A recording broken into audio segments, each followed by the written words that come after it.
I noticed something out in the woods. A woman appeared, and she looked exactly like my wife. If my wife hadn't been standing right next to me, I would have sworn it was her. That's when my wife realized something. This was her, from earlier when she'd gone into the woods to use the bathroom. It felt like we'd stepped through time somehow. We just stood there, staring at each other, neither of us understanding what was going on. I wanted to figure out what was happening, so I climbed up to get a better look, and that's when things got even stranger. I saw another version of myself sitting by the car waiting. I picked up a pine cone and threw it. The other me heard the noise and went to check it out. While he was distracted, I grabbed a can of gas from the car, slipped back into the woods, and ran. I made it back to where I'd parked, filled up my tank, and drove off. We hadn't gone far when we saw some guy blocking a car up ahead. Something felt off, but I laid on the horn anyway, trying to pull his attention away and give the other car a chance to get clear. Once we'd drawn him off, we realized the two people who'd escaped from that car were us. That's when it hit us. We were stuck in some kind of loop, living the same thing over and over. My wife remembered something. Before we'd left, an old man had warned us that doing the opposite of what felt natural might be our way out.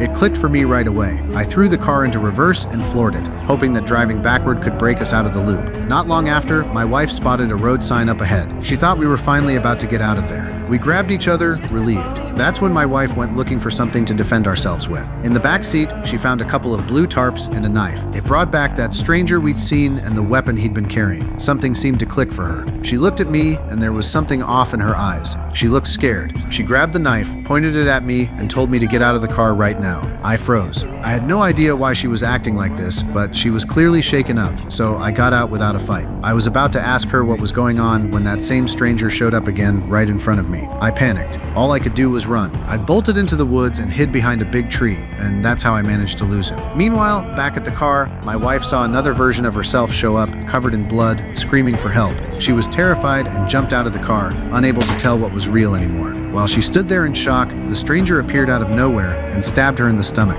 That's when she realized the stranger was actually her. I heard the commotion and ran back. I saw my wife on the ground, and something in me just snapped. I rushed the stranger, wrestled him down, and drove his own knife into him. I thought it was finally over, but then another stranger showed up and knocked me flat with a bat. I was furious. I got back up and fought him, but I couldn't hold my own for long. He beat me until my head was spinning, and that's when I finally saw his face. It was me, years from now.